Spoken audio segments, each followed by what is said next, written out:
Welcome inside the Hall of Fame. I'm Booker T, six-time world champ, two-time Hall of Famer. Got my man Brad Gilmore here with me, guys, coming to you from ESPN 97.5. Right here in the studio. My studio, Brad's studio, but we in the studio doing our thing. And I'm telling you, man, I'm coming off of a hell of a weekend, I must say, before we even get started. I must thank the people. Just like when I won the world title, I said, man, it's all about the people. Kansas City this weekend, man. It was awesome, man. Kansas City Comic-Con. And I must say, man, the fans definitely made me feel special. Told me some stories, man, that definitely was heartfelt in so many ways. Talked about the career. And the thing is, you just never know how many people you're going to touch along the way. And I talked to people about making fans feel a certain way. And man, I got so many moments at that Kansas City Comic-Con where it took me back in time to my old WCW days. One guy even came up and he mentioned, he said, man, you know, my favorite match of you, and nobody ever talk about this match. He said, my favorite match was with you when you wrestled Perry Saturn and then had to wrestle Rick Martel back to back. And I was like, man, you know, nobody really never mentions that match, man. But that was like my Iron Man classic, having to wrestle two guys, you know, immediately following, you know, the first match. You know, and for me, I always wanted to test myself. And I remember Perry Saturn, he asked me, he said, man, what do you want to do in this match? I said, bro, I don't know what I'm going to want to do by time.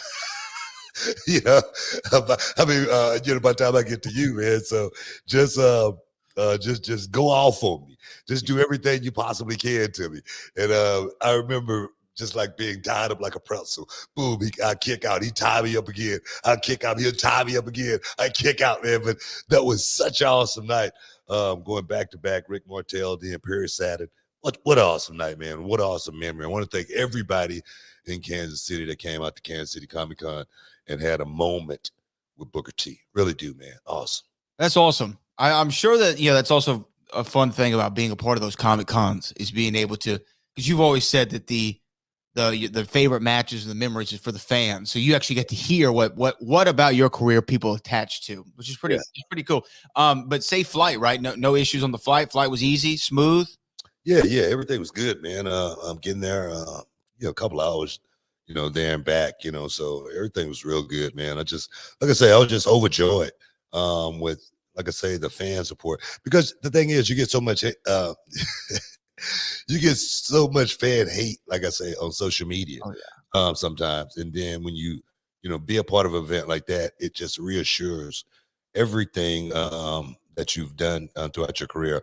My thing is, I always say, it doesn't cost you anything to be nice to people, and in moments like that, I always say that a lot of times the fans can't come to you. You go to them, and then in that moment, it's not my moment, it's their moment, and we're gonna make sure they get that moment. One guy came up and he had a photo of he had his son with him, and his son was a grown man, but it was him and I and his son, and we had took a picture like in 1998 together. You know, so it was just crazy, you know, to see the grown kid, you know, to be the dad his age. I mean, I got gray in my beard now, you know, so it was awesome, man. Like I say, just be a part of something like that and share, you know, those feelings and those moments that we shared together, you know, throughout the years. I was asking though about the flight for a particular reason. I didn't know if anybody was agitating you or taunting you, and you had to turn around and go Mike Tyson on them. You know what I mean? You know, I'm sure you saw that, right? I did see that, but I was talking to somebody about that. I've never had a moment like that. Yeah. You know, I've never had a moment like that ever in my life. As far as someone, you know, heckling me or, you know, trying to, you know, get me ticked off or anything like that. I've never had those kind of moments on the plane. I remember getting ticked off one time on the plane because this guy drank like 2 bottles of wine and he was just obnoxious. He had his hand all in my area, you know, and I'm like, man, I went off on that flight right there. But no, man, no, I had an easy flight. Got there late, got up early, got to the con, got my work done. Got a chance to watch that Errol Spence Ugas fight on Showtime, where I could actually hear it up close and personal. Being at the fight, it was chaos. So I want to see it. And man, Errol actually, he put some on that boy, man. He put something on him to the point to where it was scary. And I was glad the referee had the wherewithal, understanding, and know-how to go to the doctor and say, "Hey, man, what should I do here?" Doc say, "Call it off, call it off." What a beautiful show of pugilism, if I should say. Oh, I did though. I mean, again, that fight was great. I got to see it on the highlights. To real quick, to go back to the Mike thing for a second. What did you think of that though? What did you think about Mike just wailing off on this dude? I personally, from the videos I saw, I think the guy had it coming. You know what I mean? There's only so much you can play with the snake before it bites, right? Hey, bro, I tell people all the time, I'm human, just like you are. I got a temper, just like you do. I get upset just like you do. If you screw around with me, I'm gonna screw around with you. And I don't blame Mike Tyson, and I don't think any judge in the world would look at something like that and blame Mike Tyson for what happened. I don't. I think Mike Tyson was being assaulted in so many different ways there. If anything, and he did only what any man should do, and that's defend himself. So hey, I'm all good with it. I agree. And it seems like it didn't really bother Mike too much. I mean, he did his business, turned back around, sat down, finished the flight. And then I think he was out there later with Rick Ross and Ric Flair. Look here, man. Mike Tyson's from the street. Getting into a fight is nothing out of the norm for Mike Tyson. And the thing is, one thing about guys like Mike, I'm sure testing himself is something that he still, feel like he has to do. I don't think he would have gotten in the ring with Roy Jones if I don't think he felt like, man, I need to test myself and see if I can still do this, and to just whoop up on somebody. Yeah, I think that right there, just the what Denzel Washington just said in the movie, "I'm the man up in this beast." That's all that is, man. That beast was just coming up out that man and taking care of his business, man. I think that's all that was, man. I'm the man up in this beast. Man, that's one of the best lines I've ever heard right there, man. It is true, man. It is true. King Kong ain't got nothing on me, right? Nothing on me. Yeah, the thing with Mike is I don't know why people think, because he's definitely a different Mike than he was 10, 15 years ago, right? Like, he's a different guy. He seems more spiritual. He kind of seems more zen, a little bit more in line with everything. So I think people think that he's not a vicious a fighter at heart, right? Like, Mike, all it takes is that second for him to split back and go right into it. Yeah. I remember hearing Joe Rogan saying that he interviewed him one time, and he said that Mike started talking about fighting, and Joe Rogan could see this fire in Mike's eyes and got like a little intimidated by it. So that the next time Mike came in, he had a table built that was twice the width, just so if anything popped off, he'd have some time to move. I mean, that's what this guy's like. We saw him in Vegas. What was that, 2 years ago? Yeah. I mean, even shaking the man's hand and looking at him in the eye. That was the first time I got to meet Mike. It was like, whoa, okay. That's Mike Tyson. Yeah. That's the real boy there. And the thing is, I don't know, what people thinking when they, like taunt a professional like that.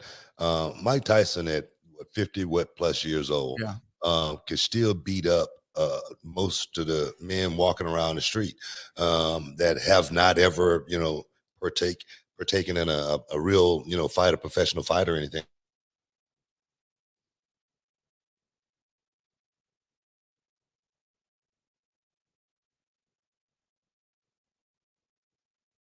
Okay, I think we lose Booker here. Chad, let me know if Booker froze on us. We're talking about Mike Tyson, of course, and his incident on the airplane. I think we may need to go to a quick commercial here so we can get Booker back. There he is. Yeah, I'm back. My bad. We got a little bit of weather. You fight Mike Tyson for $1 million? Mm-hmm. Yeah. Can you hear me? Are we good? Yeah, we got you. Are we good? Can you hear me? I can hear you. Yeah. People say, man, would you fight Mike Bill? You know what I'm saying? So I'm gonna leave that alone, because that's a professional that you're dealing with. And we're playing on totally different playing fields. We got to take a break and get this technical difficulty all straightened out. Stick around. You're in the Hall of Fame. We'll be back in a minute.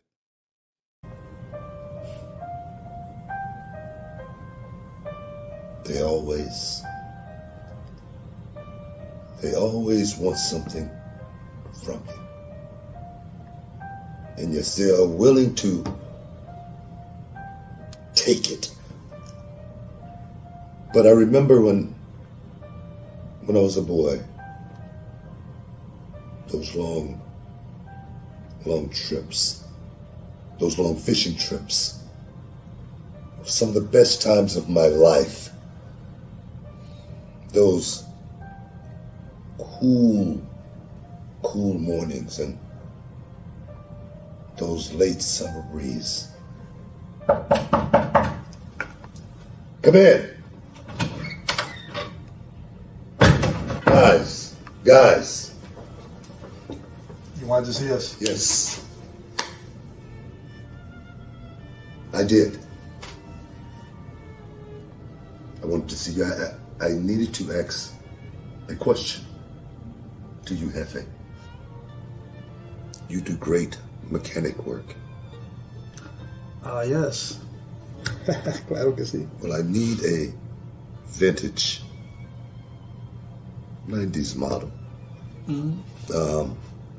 Worked on. Perhaps some work under the hood.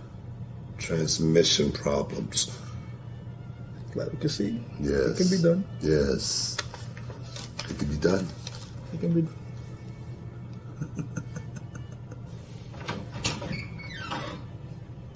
Now, it's time to reel in the big one.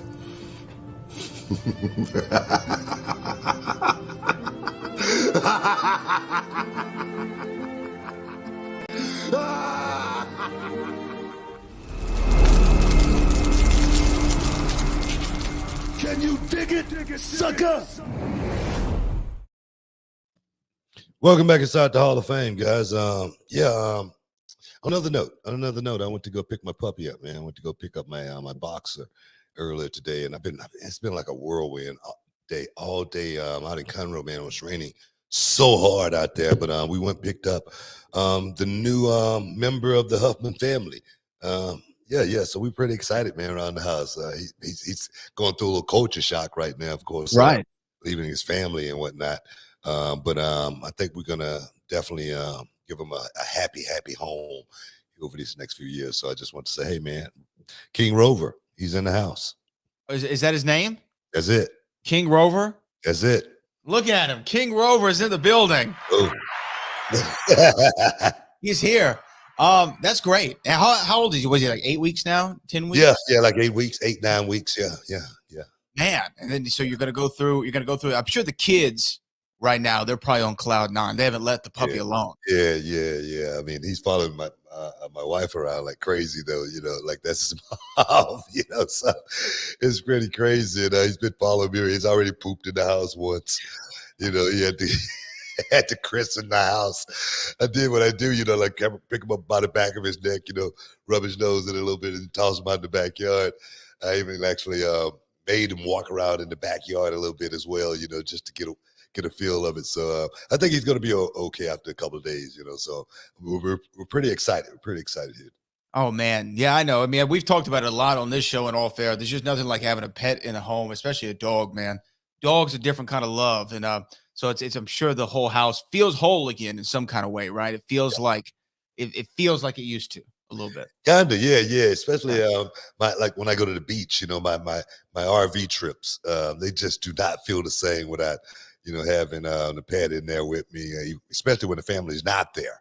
You know, I'm just there, you know, twiddling my fingers. But normally, if I had my dog, I'm out, you know, with the fire pit. You know, my dog's there with me. You know, we take a walk or run on the beach or whatever. You know, so I'm just loving having that feel back in the house. Definitely a good feeling.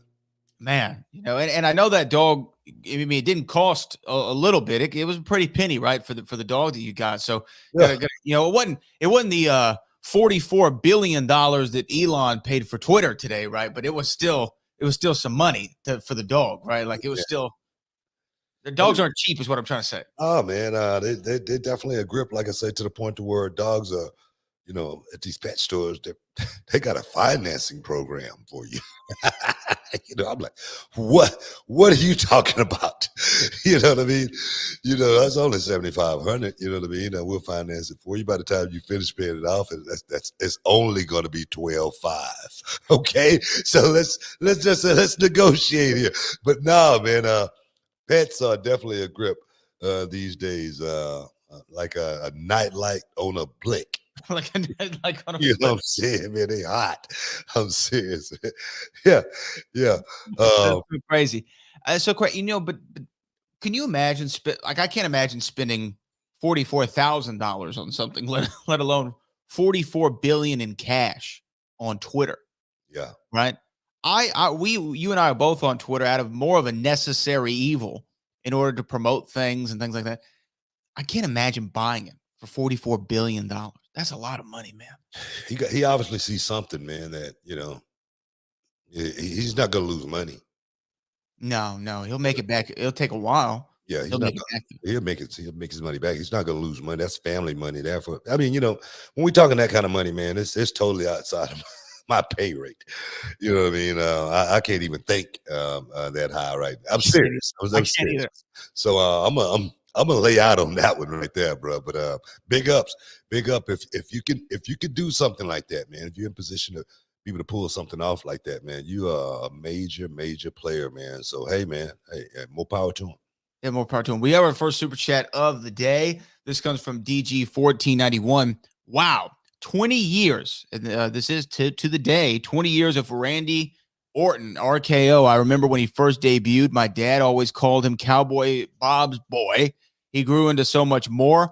I've struggled with addiction as well, and he is an inspiration to me daily. Oh, okay, well, that's great, man. It's great. No, I mean, let's talk about Randy Orton for a second. Randy's been a worker, bro. Randy's been a guy that's been in the trenches, and if we just think about it for a second, he is like Tupac say, the last mother breathing. You know what I mean? He added a little bit more on that. Who be the last breathing? Yeah. But Randy has put in work, and he's done it in a way to where I can really appreciate what he's done, because Randy has been the ultimate entertainer. He's been the guy that has gone out there and had some kind of structure as far as the way I'm going to do this, because there again, Randy's going to be one of the guys that walk away from this business just by the way he's gone out and performed inside the squared circle. He's not a guy that has beat his body. I think the hardest thing Randy's done is the RKO. That's going to be the hardest thing that he has done, as far as putting, pressure in one certain place on his body throughout his career, the RKO. And I don't think that's a move that's going to put you in a lot of position where you can get damaged. Because I look at a guy like Dallas Page. Dallas was able to get away with doing that move for many, many years, because when you do it, you're laying out, and the guy that's taking it is in more of a position for something to happen than you are, So Randy has definitely played his cards as far as his career go to the letter, and he's won, man. He's won. What a great career, Randy Orton. And it's still going. Bob's boy. Yeah, Cowboy Bob's boy. And he's still going, like you say. It's really incredible to see, because he came in I think it was 02, right? So yeah, I mean, we're in 2022. Came in 02, and I remember he was kind of one of the Velocity guys. I remember seeing him on Velocity, and then I remember him coming over to SmackDown, and he wore. I didn't do any of those Velocity shows, man. I know you didn't. I would not know. Okay. Nor would you remember. All right. But he came in kind of in that era, and then I remember him coming over to SmackDown, and he just kind of seemed like another dude for a second. Obviously, so young in his career, he just seemed like another guy in tights. And then the evolution thing happened, and that is where everybody started to look at him differently. And inside of working with Batista and Triple H and Ric Flair, he came with the Legend Killer. And that was, I think, really where Randy Orton started to catch on with the fan base. right, is he was taking out Mick Foley. He was spitting in the face of Harley Race. He was, RKO and Hulk Hogan. And then it culminated to a match at WrestleMania that a lot of people forget, where it was Randy Orton, Batista, and Ric Flair versus The Rock and Mankind. A lot of people don't even really remember that match happened at WrestleMania 20. Yeah. But that was really a big moment for Randy. Think about all the legends that he was sharing the ring with in that night at Madison Square Garden, WrestleMania 20, and how many WrestleMania moments he's given us since then. How many unforgettable RKOs he's given us since then. It's really so impressive. And that he's still finding a way to be one of the most relevant guys on television. And you used to call yourself what'd you say you were? You were versatile, right? You could put you in any role and you'd find a way to succeed in it. I think Randy's the same. Randy can work your top guy main event. He can open the show. He can be in a tag. He can be in a mid-card title feud. You can put him kind of wherever you need him to elevate the product. And you can only say that about maybe 10 guys in the history of the business. 10 guys maybe could have done that.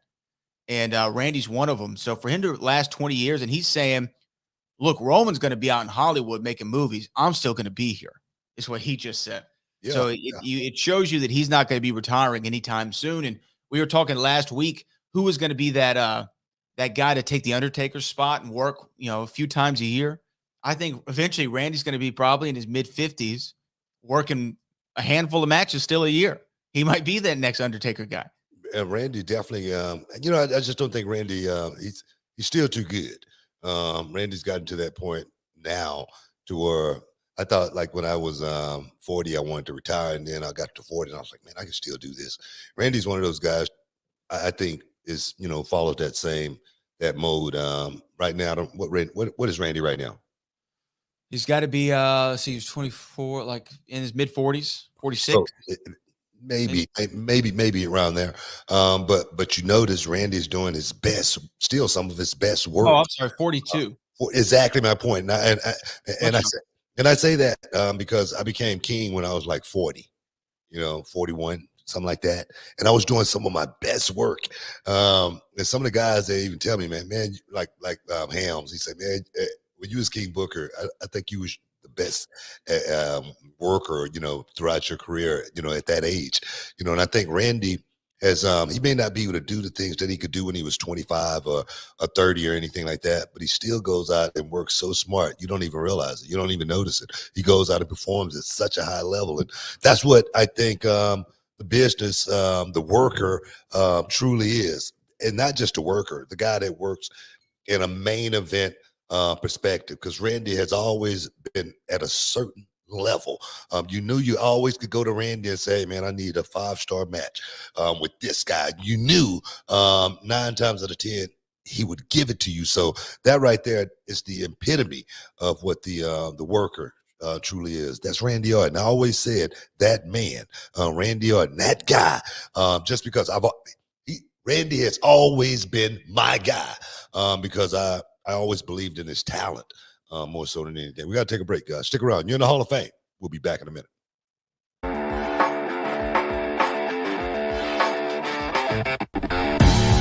My name is Dan Miller, and I'm trained to be a professional wrestler here at Reality of Wrestling. Professional wrestling has been a part of my life for as long as I can remember. Growing up, I would have the toys. I would have matches with stuffed animals. I had a little paper championship. I always had that voice in the back of my head saying, can you do this? Can you really be a pro wrestler? And one day that voice got so loud, I just had to know. So I did my research, and I found that Reality of Wrestling is the best training ground in the whole country. You could sit down and turn on the TV every night of the week to watch pro wrestling, and you'll see someone who got their start in this ring. Reality of Wrestling teaches you everything you need to know about the business, from putting together the ring to putting together a TV show. This is a place where you can come and work on your fundamentals, work on your body, work on your interview skills. This is a one-stop shop for everything pro wrestling. If you have that voice in the back of your head, now is the time to find out if you have what it takes here at Reality of Wrestling.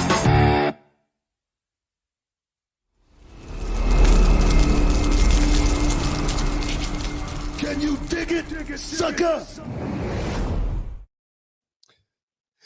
Welcome back inside the Hall of Fame. I'm Booker T. Hey man, what should we really what should we delve in today, man? There's a whole lot going on out there in the wrestling world. You know what? I think I know where we should start, Brad. My thing is, I talk about stuff all the time, right? And we're going to talk about a few things today. Stuff that I normally talk about that don't, get a lot of credit from the social media fans. Let's just call them that. But right now, it's a thing going around. Why do the AEW fans hate Sammy Guevara? Okay. Now, Sammy Guevara, a guy who spent some time at Reality of Wrestling, a guy who has been highly popular in AEW since its inception. I would.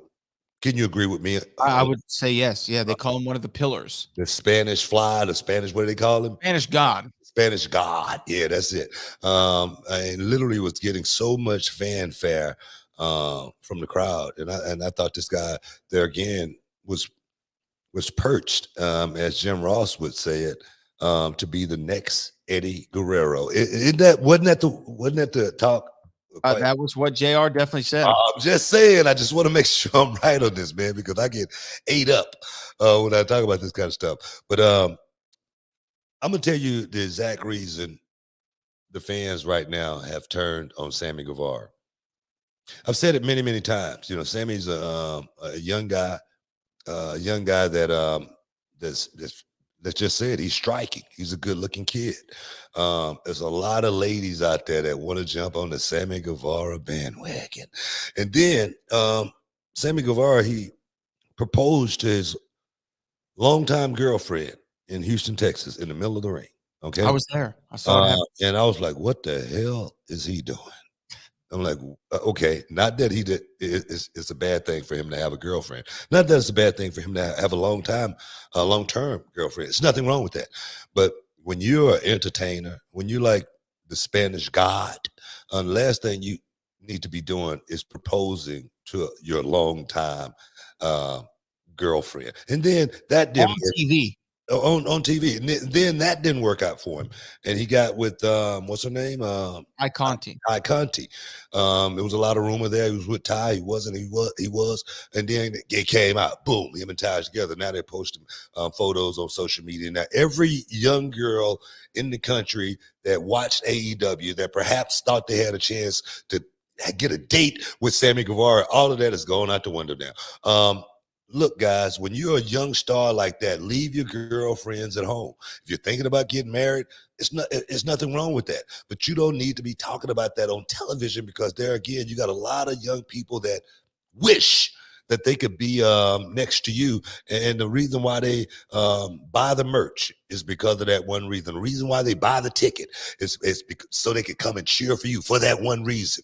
And when you take all of that away from them, that's just that could be the beginning of the end. Now, is that the whole sum of the problem?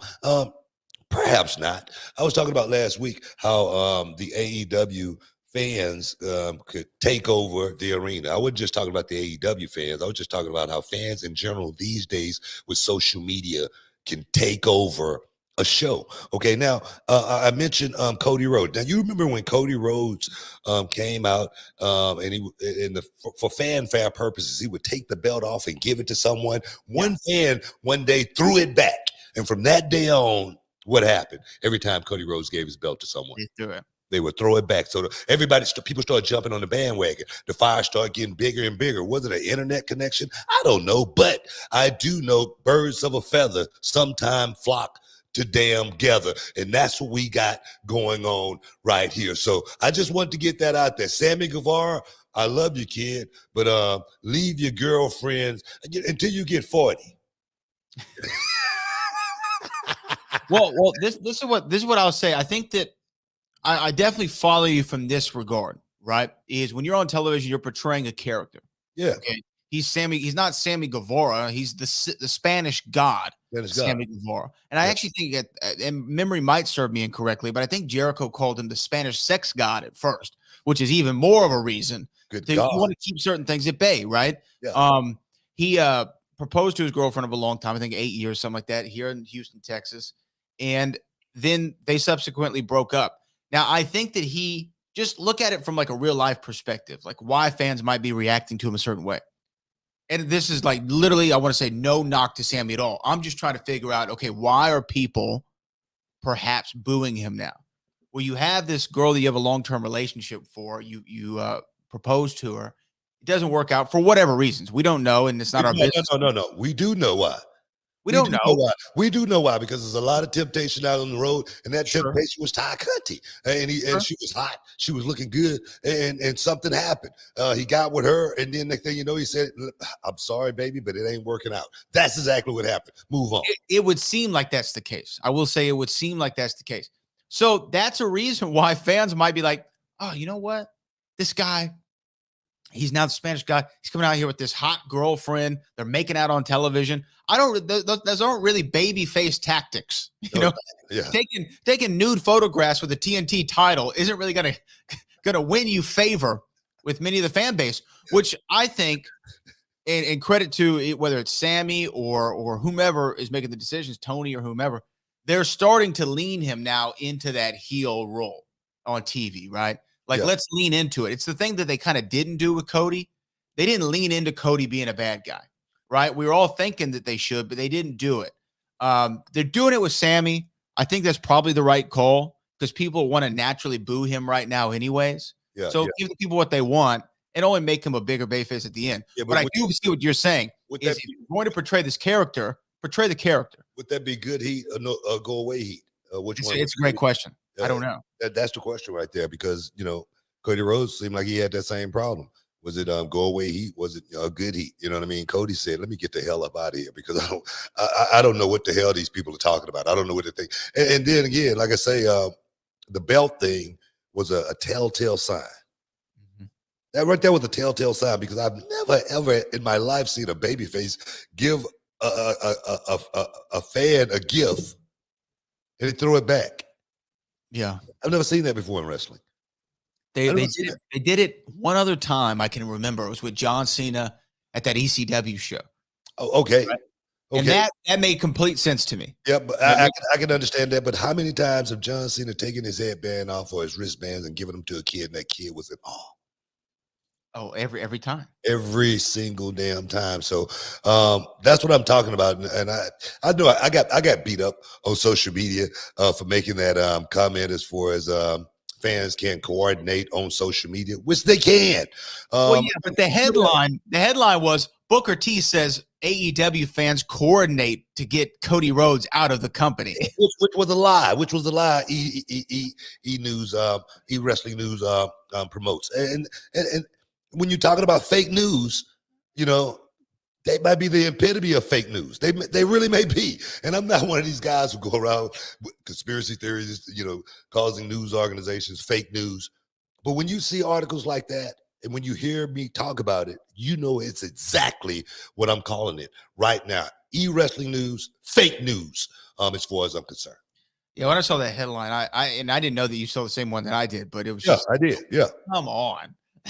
Yeah. That's what we said. That was what was said on the show. Yeah. Unbelievable. I mean, even like the Hardy's dark thing, right? I mean, everybody ran with that. Like, hell yeah, it's a demotion. But they left out the part you said, but if the boss came to me and asked me to do something, what do you think I'm going to say? I'm going to say, of course. That's my bottom line. That's exactly what I said. That wasn't printed.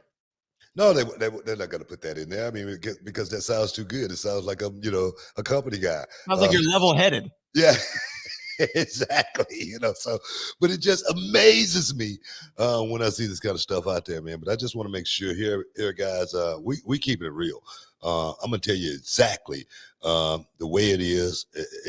And that's it. I ain't gonna sugarcoat it. I'm not finna try to change the narrative or anything like that. I'm gonna tell you exactly the way it is. And yeah, man, the fans these days are toxic on social media. But only on social media. And it may only be a handful of them. It may be bots. as far as I know, and I know that It's that may, bots. That's what it is. that may get picked up, but I do know in Kansas City, man. Love Kansas is real. City, much love, man. Much love. We got to take a break, guys. You're in the Hall of Fame. We got a whole lot. We got a whole lot of this stuff to talk about, man. We got a whole lot of it. Stick around. You're in the Hall of Fame. We will be back in a minute. A little bit, but I think the match that everyone kind of saw me at my I got the right exposure, I guess, is when I faced Ricochet in Japan for the Best of Super Juniors. And I think a lot of people saw that match and was like, all right, well, this is what Will does. He's a flippy guy. But I saw the constructive criticism that everyone would say, and I would go, hang on, no, they've got a point. They have got a point. We could have done some stuff different. We could have done this, that, and that different. And then I got in the ring with a guy called Shibata. And in New Japan, like, he was like top, like, do you know what I mean? He's like he was one of the new generation Three Musketeers. And I would be like, yeah, I want to do this, I want to do that, I want to do that. And he looked me dead in the eyes. Like, he just looks at me, he goes, no. Oh, mate, I am so scared. And he didn't, honestly, he didn't tell me a single thing of what we were going to do until I got in the ring. Yeah. And I was so scared. Can you dig it, sucker? Welcome back inside the Hall of Fame, guys. Yeah, man, we just chopping it up, man, inside the Hall of Fame here on ESPN 97.5. Giving it to you like it's supposed to be done. Giving it to you real, as real as it can be. But hey, man, what should we go, man? We got any super chats? We do have a super chat I want to read here in a second. Also, we're gonna have big news regarding the show probably this week, right, Book? I mean, we're gonna maybe by next episode, we're gonna have some big news, and I'm excited about it, right? Really big news. Yeah, really big. Big league. No, big league. Big league. Callie Toenail says Randy Orton definitely is top tier talent. I hope his celebration isn't Riddle being goofy the whole time or Usos interrupting. Let's just have a great one. Well, Callie, it wouldn't be wrestling if somebody doesn't interrupt a celebration, right? Somebody's got to do it. Yeah, no joke. That's part of the deal right there. But I give Randy Orton a whole lot of credit, man, for making this Randy Orton Riddle RK Bro thing work. I didn't see that working out. I'm gonna just be honest. I didn't think that was the second coming of Booker T Gold Dust or anything. Where two guys totally odd couple get together and create something where the fans really go, wow, I'm buying into this. Hey, man, I give Riddle a lot of credit, man, for sticking to his guns. I heard him. He was talking about me a couple of weeks ago, and he said, "Just tell Booker T, I'm still not going to wear shoes." Okay. So he's sticking it to me a little bit right there. Let me know that, hey, man, the no shoes things is working out. I give props. I got to give credit. What credit is due. Because me personally, I say, what did I say? A guy, bare feet with the world championship. We haven't seen it. We haven't seen it yet. And we may never see something like that. Riddle could be the first guy with no shoes to win the world heavyweight championship. So, hey, man, anything can happen in professional wrestling if you believe in it, if you believe in yourself. And that's one thing I can say. Riddle has not shied away from who he is as far as his character goes in this business. And I can't, say nothing but big props to you, Riddle, on that. Yeah, Riddle's somebody who he's definitely grown on me. I wasn't a part of that first hype train that he had coming out of NXT. But this run that he's had with Randy Orton showed me again his versatility, how he can be entertaining in segments as well as in ring. And there's nothing like putting together a great tag match. They're the most exciting things on the card if executed properly. And he's really played his role well in RK Bro. And Randy seems to be having a hell of a fun time. And here's the thing too. there's reports about it. Who knows if they're real or not? But like, there's reports that would come out about Riddle, how the boys kind of have heat with him. Some guys don't like him in the locker room. Probably did. They probably did. They probably did. They probably did. It probably was true. It was probably true. But for Randy, you sound like you're speaking from firsthand knowledge. No, and the thing is, I am. It's probably true, but like you say, Randy, he bought into it. Like I'm sure that's what you was going to say. Randy brought into it, but like I said, I did not like a lot of things about Riddle. Yeah. But sometimes, okay, you may not like me. Let me prove you wrong. I remember when I first came into WWE, Earl Hebner, he came to me one day on a house show, and he said, "Book, I'm just be honest with you. I don't know what the company saw in you when, and what the hype was when they first hired you. I really didn't know." Okay. And then he goes, "But I know now." And I go, I appreciate it, man. And it may not have been anything but how him and I chopped it up in the locker room. Right. You never know. You never know what it was. You know what I mean? It may be just the way I treated him, you know what I mean? And interacted with him, him and his brother. You never know what it was, but he goes, "But now I know." And I go, "Man, and him and I were like two of the closest friends now, still. So Riddle, he's that same type of guy, man. You may not like him, but he has went out, like I say, stayed true to the game, stayed true to himself and what he believed in. And he's tried to perfect his game. I can only respect that. And to watch him and Randy. And my thing is this here too. Maybe I didn't give Riddle let's just say credit. Perhaps he should have got, because I was coming from the RVD era. Maybe I was comparing him to RVD. And like, man, well, he's no R, and you cannot do that. You know what I mean? You got to take what these guys do today and just look at what they bring to the table and judge them on that and that alone. And like you say, he's made me a believer. Yeah, I'm on board now. I understand the appeal, and better late than never. I'm sure it's never too late to get a fan, right? Kid has a super chat here. What are your thoughts about dirt sheets, Booker T? Well, Kid, to the Kratz, if you could elaborate a little bit more on that for me as far as what I think about the dirt sheets, because there's a lot of sheets out there. All of them aren't the same, and it's just a few of them that they're, again, misquote me. I don't know. Maybe they do it on purpose. Maybe they're getting good clicks on the articles. Maybe that's it. Maybe people see Booker T's name. Let me click on it just so I can say something, stupid. Maybe it's what, you never know what it is. But I think it's dirt sheets, news sites. Let's call them that. News sites. They have a purpose. Just like, here inside the Hall of Fame, we're reporting on stuff, but I don't think we're trying to bash anything that we're reporting on. We may not agree with it. But I don't think we're bashing anything that we're talking about from a perspective to where I can't look at you in the face when I see you and say, "Hey, man, what's going on?" So, but a lot of dirt sheets, these guys, they write stuff that they know they can't look at you in the eye, and they're not going to.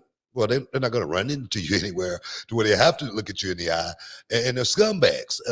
They're behind the keyboard. They're anonymous. So the ones that write stories and write them properly, which I've seen on a regular basis, when I say something, those are legitimate sites. But the ones that just looking for clickbait, when they don't even really need to get clickbait, because they're still going to click on it because it's Booker T. It's just, there again, man, the scum of the earth, as far as I'm concerned. Yeah, some of them, I mean, obviously. And I think that we have to be careful, I guess, when we're talking about this, because you're right. Some are dirt sheets and some are wrestling news sites. Yeah. Right? Like, there's definitely a difference.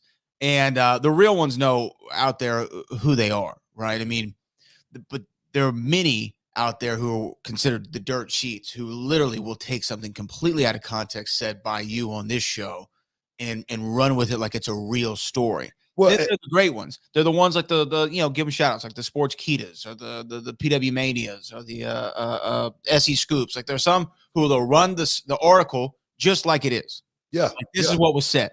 Now, whether people find that quote to be controversial or not is left up to the reader. It's not said in the headline, Booker T says AEW contemplated to kick Cody Rhodes out of the company, or what, you know what I mean? Like Conspired.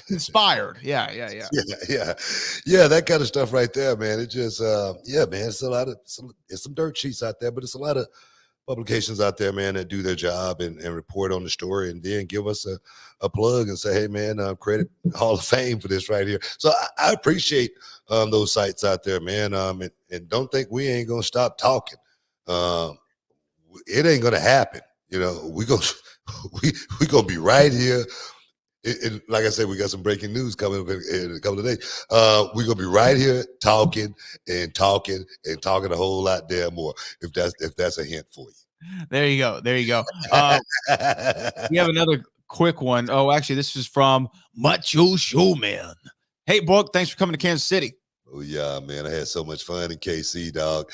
I remember back in the day, just a little story about Kansas City. We used to roll through Kansas City back in WCW days all the time. And one of the all-time greats, one of the great kings of the rings, Harley Race. He lived in Kansas City. And, man, I tell you, we should stop by his house, man, coming through on our way to the next town. And his wife, man, would cook us up like the biggest spreads, man. We would go to his house and we'd eat. We'd have such a great time, man, and drink and, you know, chop up old stories, man, with Harley Race, man. And I just want to say, man, those were the days, man. Great times. And there again, much love came out that was shown for me at the Kansas City Comic-Con this weekend. I must say, guys, I bow down to you. All hail all the Kansas Cityans, because there again, guys, y'all made me feel like a damn king. And I can't wait to get back. But I know we got to take a break, man. We got to take a break, and we got a whole lot to talk about. We got a theory. We got to talk about theory. We got to talk about Eric Bischoff. He's going crazy. We got a lot to talk about, guys. Stick around. We'll be back in a minute.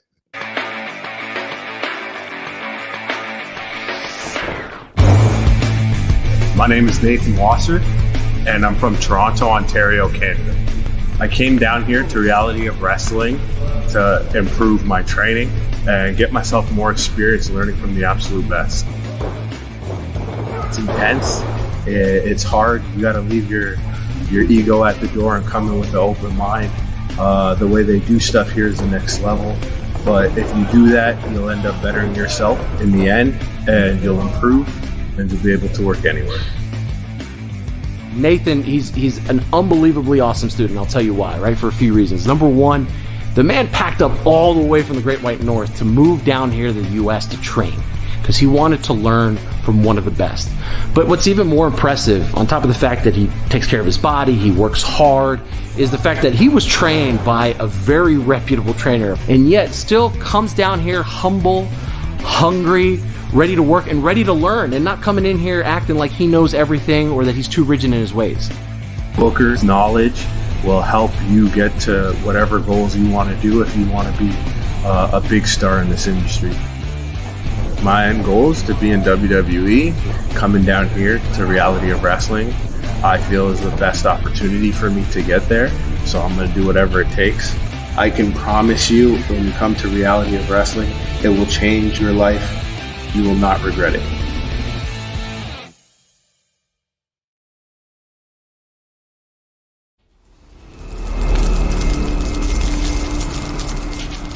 Can you dig it, sucker? Welcome back inside the Hall of Fame, guys. Yeah, man. There's a whole lot going on out there in the world of sports and entertainment. But before we move forward with that, big ups, congratulations to Tyson Fury for going out there and knocking that boy Dylan White out over there in UK over this weekend. ESPN Plus, it was shown on. I didn't get a chance to see it. It came on. The fight came on at 1 o'clock in the afternoon, 2 o'clock in the afternoon, something like that.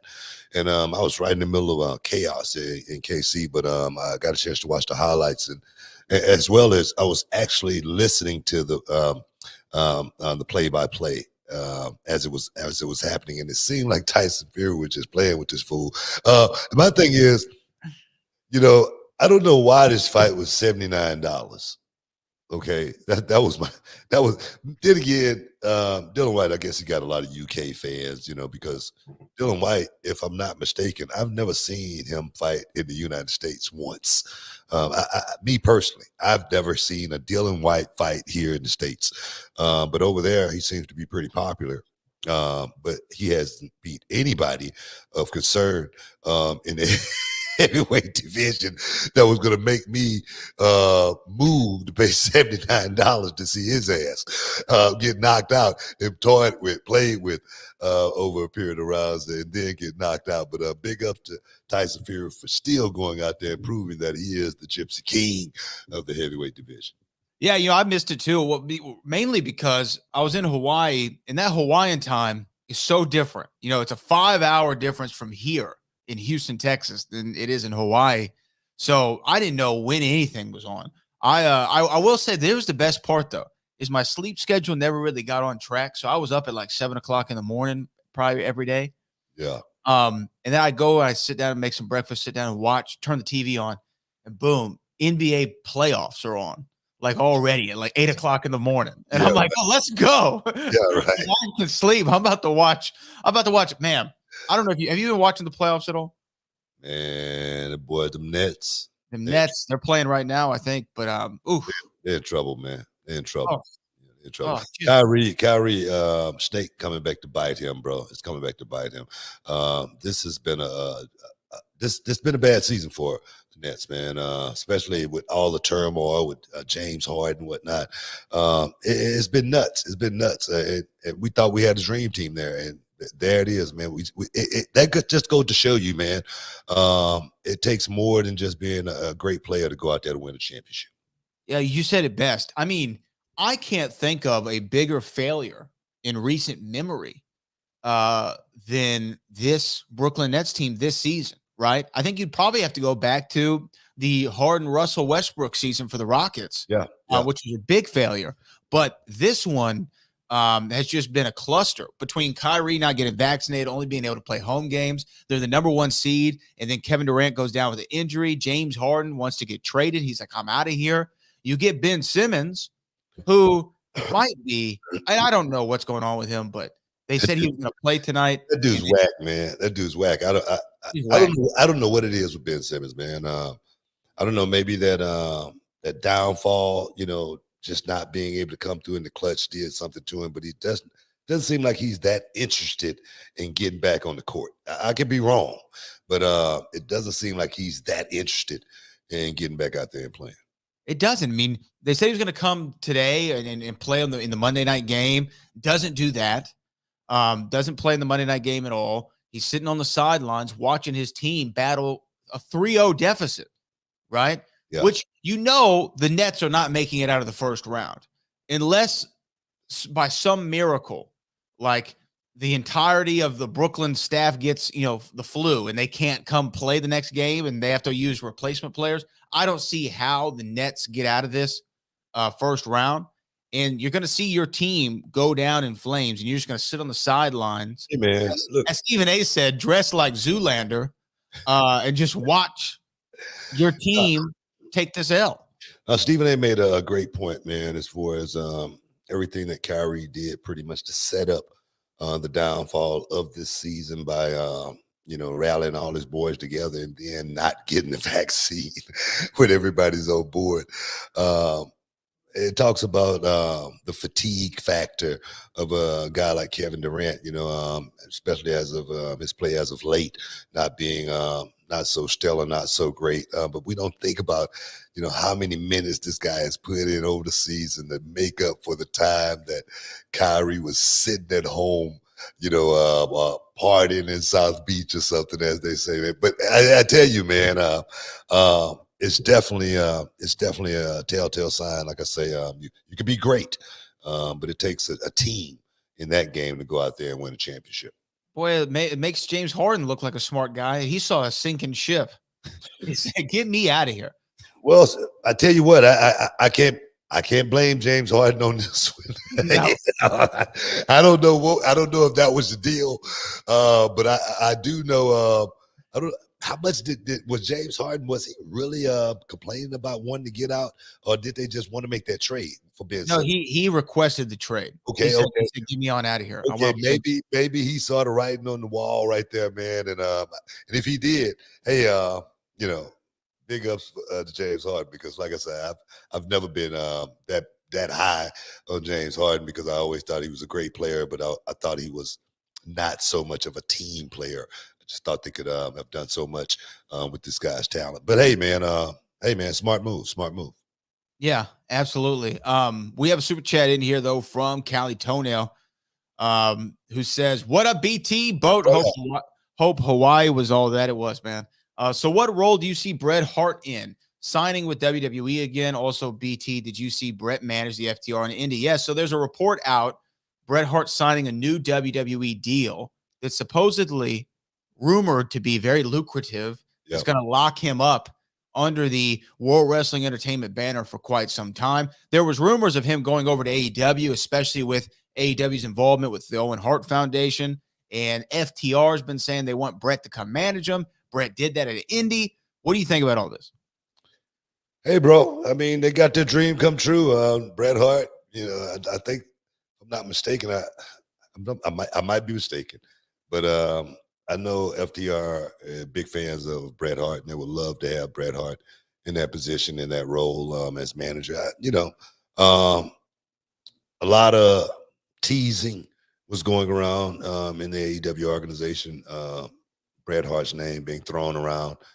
So, it seemed like the writing was on the wall that Bret Hart was going to be all elite. And then something happened. I heard as of late, the teasing, all of the talk about Bret Hart abruptly just, boom, stopped like a scratch record. You know what I mean? Pump the brakes on this one, guys. It's almost like when they wanted to bring the Main Event Mafia back and didn't tell me. One of those things. But I don't know, man. It's tricky. It's tricky. It's a tricky situation. Yeah. It's definitely doesn't look like Bret's coming in to AEW. And you know what? I don't know if it's just like if WWE is like, I just don't want another one of our legends on their television, right? Because there's so many already. Arn, Tully, JR, right? To a certain extent. Some of those big name guys now, William Regal, Dean Malenko, Billy Gunn. Like, I'm talking about some veteran guys who are over there, who aren't active in ring guys all the time. And they're just a recognizable face. Jake the Snake Roberts was there for a while and still is, here and there. So I can see them saying, look, Bret did one shot with him, because remember, Bret is the one who unveiled the AEW championship on one of their pay-per-views. And then I think, remember, he had that tumble off the stage. You remember that? Yeah. At AEW. So he's been there before, but I guess WWE's like, look, we just don't want to give them anything. Now, you know what? I don't think it just can't be more so WWE. It got to be Bret Hart has to have some part in this, making it as far as making this happen. And there again, there's a thought process you got to go through when you're thinking about, okay, do I want to go to AEW? Okay, first of all, because of course this is something that's going to change my legacy. All right, and then again, I don't know how this thing is going to end as far as the AEW thing. Let's call it the AEW experiment, because we're not there. WCW lasted for 12 years. People don't realize that. People think WCW was a company that was around since the early 80s. Lasted 12 years. The AEW experiment, man, we're in its infancy stages. And to jump over there, and I can see certain people going over there, like a William Regal. Look, if I get released, if there's a job over here waiting on me, damn it, I'm going to go get it. Okay, but if I'm someone like Bret Hart, who has very, very high value, to a company like WWE, I'm going to negotiate with that company and say, hey, man, look, do you guys actually really want me to go over here? Yeah. Because I do need a job. I do need some money. Are you guys going to take care? So I can see it happening that way. Lita was almost about to go into AEW there for a minute. Am I correct on that? You're right. Mm-hmm. So, and I'm sure she had to think the same thing. Man, is this something I really want to do? Change my legacy and go to AEW. I don't know how long this AEW experiment is going to last. Okay, now I know people are going to take that and run with it and make a try to make something out of it, try to make some clickbait out of it or something. But it's true. It's true. It's damn true. And so for a guy like Bret Hart to say, hey, man, I'm going to stay with this company because I know what I got here. I know what my royalty check going to look like. Okay. I know, what my bottom line is going to be. I know I'm not going to have to worry about getting out on the road and traveling and making a loop, and doing. So the smart thing for Bret Hart, I think he did the smart thing for his family and the smart thing for him. Did AEW lose out on not getting Bret Hart? Yeah, I think so.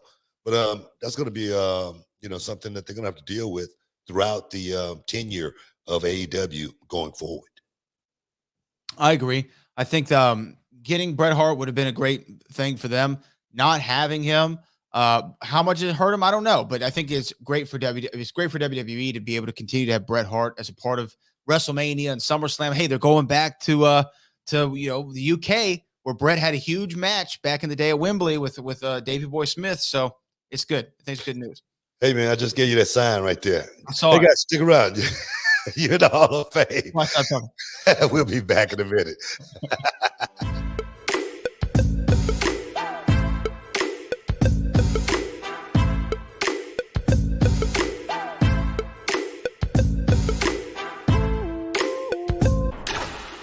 You worth it.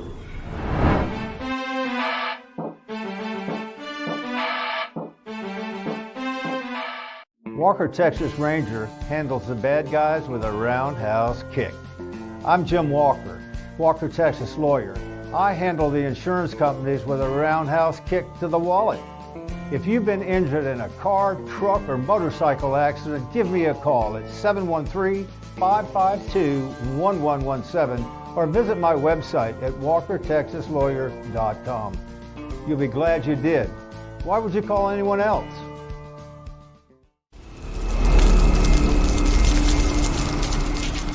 Can you dig it, sucker? Welcome back inside the Hall of Fame, guys. Yeah. What are we, man? What are we talking about here? We're talking about Lita, talking about Bret Hart, talking about AEW. What else is going on out there in the world? A lot still is going on in the world of pro wrestling. Of course, there was a tweet that went out from a source that's typically called an inside source. It's an account called WrestleVotes. It's an account I follow. A lot of times they break stories before anybody else. This is what the tweet said. They said, now that his push is in full effect, a source states that he anticipates bigger and bigger things for Theory. A person with direct knowledge states that Vince, quote, sees a young John Cena in Theory and will, quote, give the kid everything he needs to be successful. We talked about we talked about Theory on the last show. He just won the United States title. Looks to have a promising future. Are you surprised hearing that Vince sees him as a potential John Cena? Because you and I made that exact comparison last week on Wednesday's show. We talked about how Theory reminds us kind of a John Cena. Are you surprised to hear this? And what do you expect this news will mean for Theory moving forward? Not surprised at all.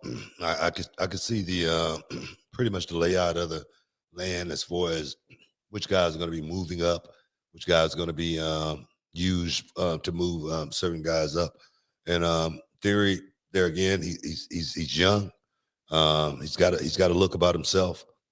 When he goes in the ring, his performance is on point. He checks off every box for me as far as a guy that I think I perhaps could get to the next level. And I talked about how, Theory's a guy that has been on point as far as knowing what this business is at this stage of the game. He's a young guy, but I said he smiles when he wins. He smiles when he loses. He smiles when he's getting the best.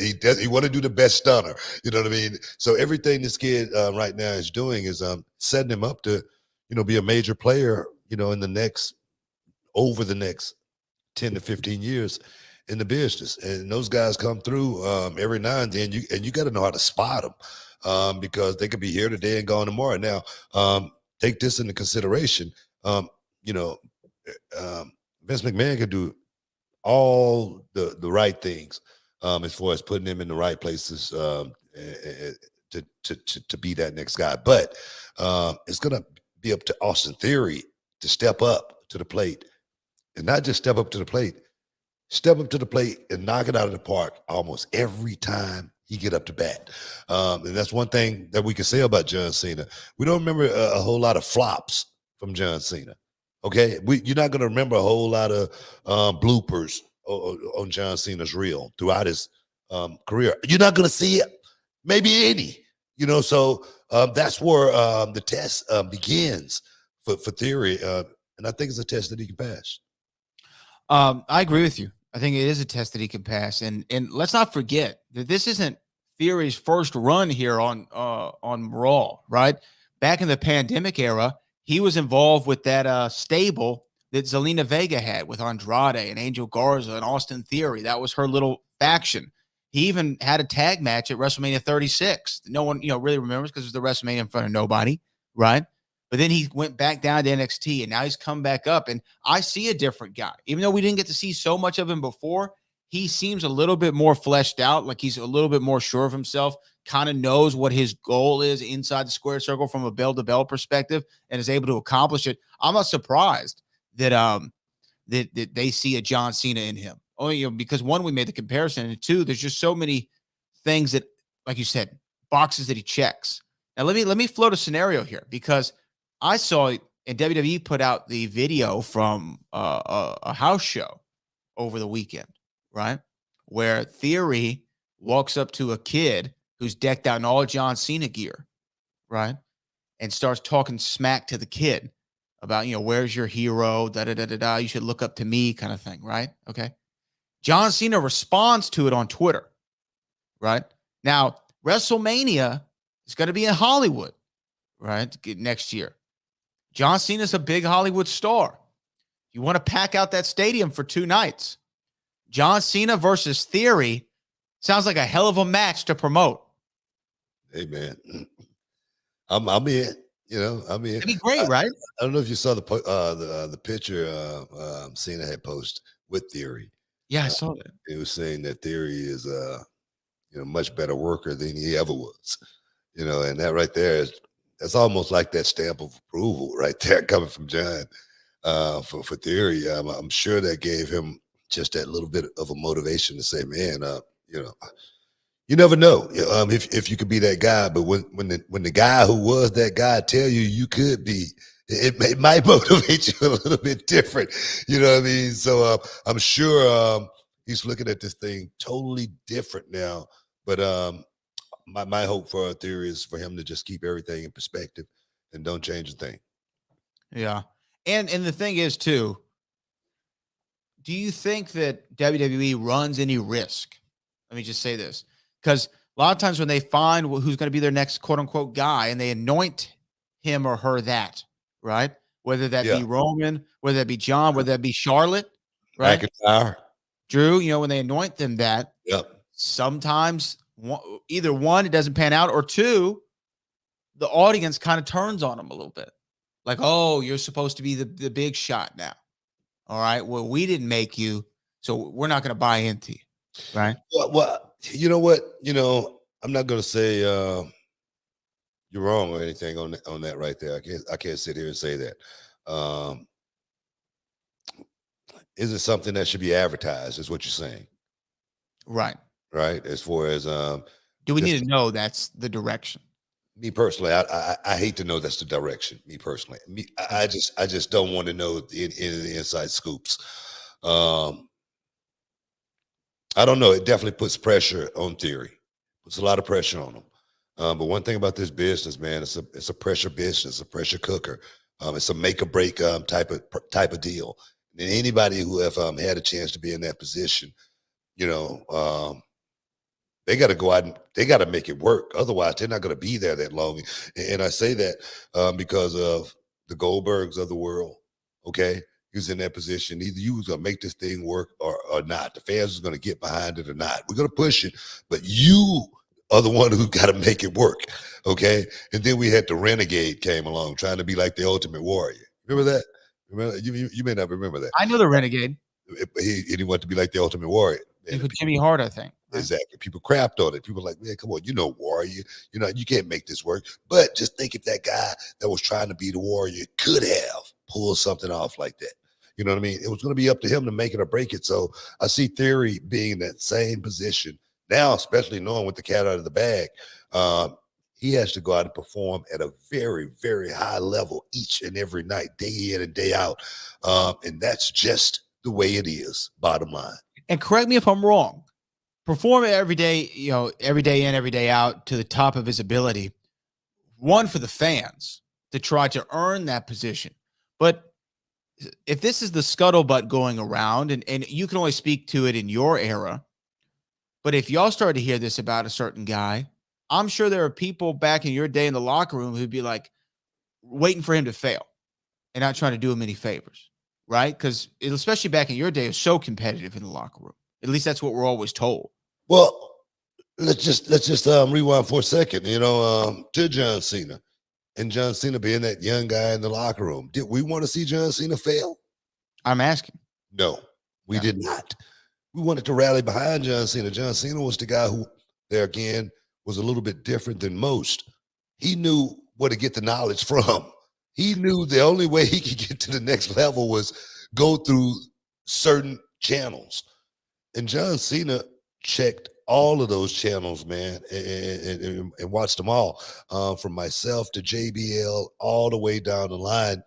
This gets him on the learning tree to become a good performer, not the best wrestler in the locker room, because he was just not the best athlete in the locker room, but he became a awesome performer just because of the knowledge that he got throughout. And that's the one place I think Theory is at a disadvantage. Theory don't have a whole lot of guys like, myself and, a lot of veterans that was around pushing for John to get to the top. Like I said, even back in the day, people knew how good The Rock was. The whole locker room rallied around The Rock to get him even higher, you know what I mean? And I think, now Theory is in that same position, but he didn't have, there again, not a whole lot of guys that veteran, from veteran perspective that could think about him and him only when we're out here and how to make him bigger than he could ever make himself. There's very few guys out there that's left to do that. He's got some work to do. Yeah, he's got to go out there.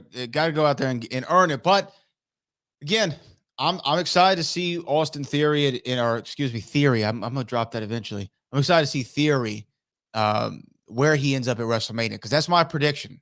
Him versus Cena at Mania 39. That's what I want to see. We'll see if it happens. Hey, man, like I say, man, it could be on the ticket. It could be on the ticket. And I tell you what, if it is, damn it, it's going to be hot. It's going to be hot, and I'm going to be there. That's the good part. God willing. God willing. But definitely would be one on the books for me to check out if we can make it happen. Is this our last segment, man? We got one more. I think we got one more. We got to take a break, man. We got to take a quick break. We got to talk about maybe the Eric Bischoff stuff. Stick around. We'll be back in a minute. 3. So the independent scene for me, I broke in 1998, which was a long time ago, but for me, it was an opportunity to learn. I got an opportunity to learn from guys like Greg Valentine, King Kong Bundy, guys that I grew up watching, to come into a locker room, share a locker room with them, pick their brain. That was the most important thing for me, is to find out certain things, what they did, how to act, not only in the ring, but in the locker room, just from a respect level. And I came in at a very, I think, the best time. In 98, 99 was the start of the Attitude Era. So I got to sit back and not only watch on TV all these superstars and to hope one day join them, but to learn from the guys that have been there before. And nowadays in the independents, there's not a lot of guys that you can pick their brains, and a lot of guys that have that TV experience and have been around the world, and we're on the road 300 plus days a year. So I was very thankful for my time on the independents.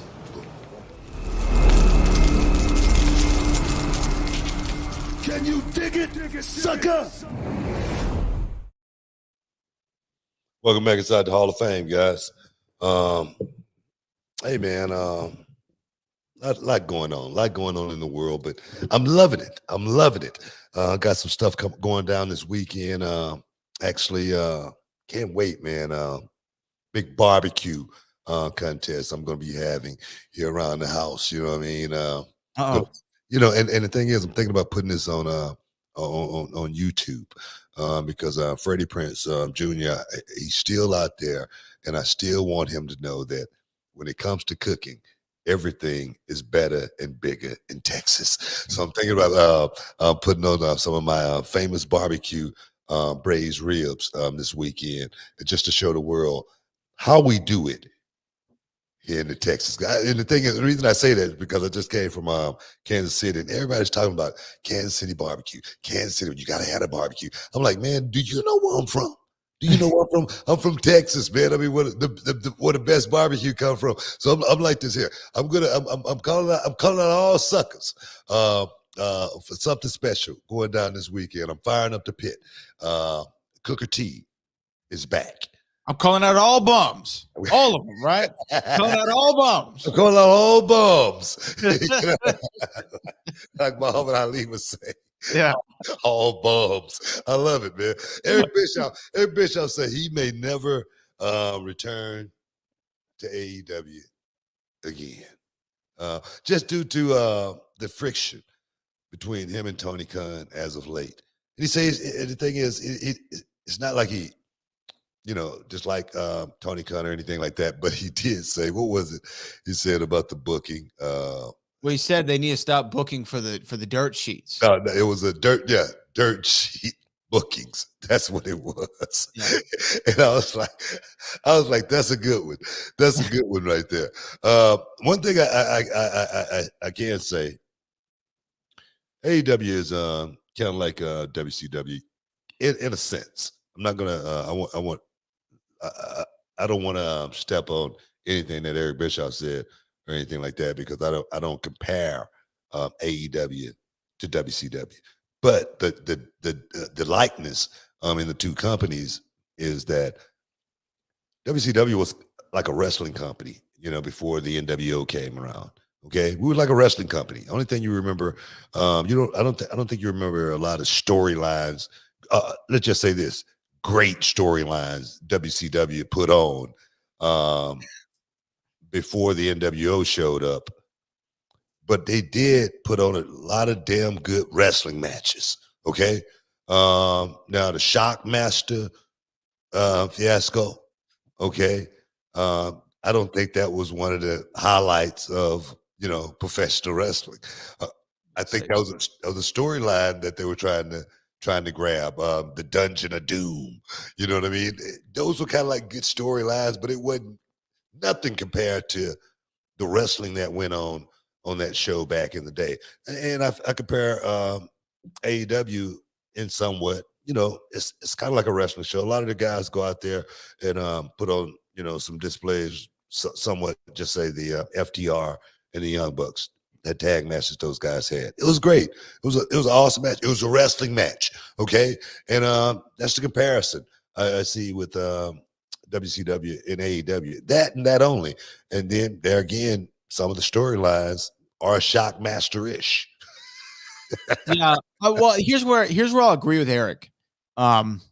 And Eric Bischoff, obviously, you have to take things that he says from a credible perspective, because there's only a few men who've ever ran a very massively successful wrestling company at that level, right? There's only very few guys who can be in that position. Eric Bischoff, for a time, was one of them, right? Yeah. So we have to listen to what he says and take it and try to figure out, okay, what does he mean by this? Where's this coming from? Him saying you can't book for the dirt sheets or whatever, we're paraphrasing, but whatever the exact quote was, I will agree with in part, only for this reason, because when something goes wrong and the wrestling sites pick it up and Twitter reacts strongly to an AEW story, who's the first person that says something about it? It's Tony Khan. Tony Khan. He'll call into Busted Open Radio. He'll put a tweet out. He'll say something about it, responding seemingly to the criticism from online wrestling publications. Right? He feels like he feels like a need to clean that up. Now, I will say, as somebody who sees stories that are misled or sometimes negative about something that I'm involved with, I understand the reaction, right? I understand one say, no, let me put a stop to this. Let me explain myself, right? I understand that. But coming from a boss perspective, you cannot cowtail to the media. The media is always going to look for the most sensational story that they can run, right? They're always going to see if you fail, that's better for their numbers, right? If you have a misstep, it's better for their numbers. You can't make all your decisions based upon what kind of reaction you're going to get from the internet. Can't make everybody happy is what you're saying. Because there's a million people who watch that show every week. Yeah. And I guarantee you there's not a million people with their phone in their hand tweeting at the time they're watching the show. Or commenting. Yeah. Yeah. Or commenting about it. Yeah. Yeah. You know, I noticed that as well. When Tony Khan went on Busted Open radio and talked about the Singh debacle. Yeah. Okay. And then defended it to the point to where he threw somebody under the bus. It wasn't his idea, but I just went along with it. The buck stops at me. My thing is this: it wasn't a mistake as far as I'm concerned. Everything went right as far as I'm concerned. This is not something that I have to defend because it was the greatest thing that ever happened in professional wrestling as far as I'm concerned. It's from a boss's perspective. That is where I bet if I'm Tony Khan. I agree. And that right there, I just totally looked at that as a move that did not make him look like a boss. Yeah.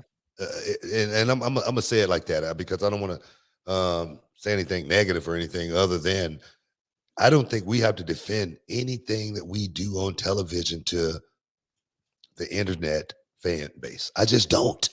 And if Tony Khan feels like he made a mistake and he has to defend it by going on air and saying, hey guys, I made a mistake and I'm going to do it differently next time, you just falling into a trap, you know, because the fans there again, they do want to hijack the show. They do want to book it. They do want the show done their way.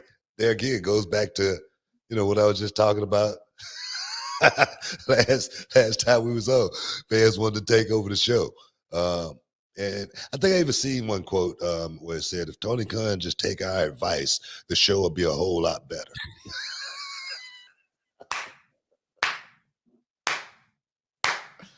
Oh my goodness. Hey, look here. I swear to God, I saw that. And it was some guys in the chat, they were talking back and forth. They said, if Tony Khan just would listen to us, it would be a better show. And I was like, wow, man, maybe you need to hire him. Tony might have slid in the DMs. We have a couple super chats before we get out of here. Kelly Tonio says, look here, don't cross the boss. No comments needed. Sure. Bottom line. I like it. Don't cross the boss, you know, and that Tony Khan is the boss. A lot of those guys aren't going to say this kind of stuff. And people are going to look at me like I'm talking about it like it's something that's bad. I'm saying, man, we as bosses, we ain't got to explain anything that goes down in a wrestling angle to any publication. That's what I'm saying. All right.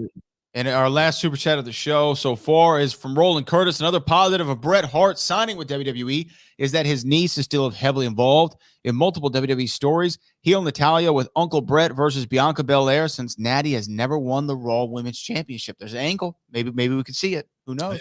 You know, it's bigger than that. It's bigger than the angle.